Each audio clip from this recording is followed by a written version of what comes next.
লাল বলের ক্রিকেটে তাকে আর দেখা যাবে কিনা সেটা নিয়ে বাড়ছিল জল্পনা। ভক্তদের প্রার্থনা, বোর্ড কর্তাদের অনুরোধ, কোনো কিছুতেই কাজ হলো না। শেষে টেস্ট ক্রিকেট থেকে অবসর নিয়ে নিলেন বিরাট কোহলি। রোহিত শর্মার অবসর ঘোষণার পর কোহলিও সোমবার সমাজ মাধ্যমে অবসরের সিদ্ধান্ত ঘোষণা করলেন। গত বুধবার টেস্ট ক্রিকেট থেকে অবসর নিয়েছেন রোহিত শর্মা। সোমবার নিজের ইনস্টাগ্রাম পোস্টে এই খবর জানান কোহলি। বর্ণময় টেস্ট কেরিয়ারে 123 ম্যাচ খেলে করেছেন 9,230 রান, গড় 46.85, 30টি সেঞ্চুরি এবং 31টি হাফ সেঞ্চুরি রয়েছে বিরাটের ঝুলিতে। ভারতের সর্বকালের অন্যতম সেরা ক্রিকেটার তিনি।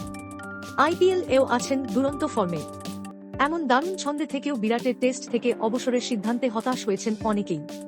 লাল বলের ক্রিকেটে তিনি যে আর খেলতে ইচ্ছুক নন, একথা বোর্ডকে আগেই জানিয়ে দিয়েছিলেন কোহলি।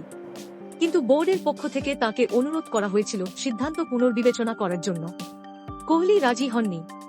শেষ হল বিরাট যুগের অবসান।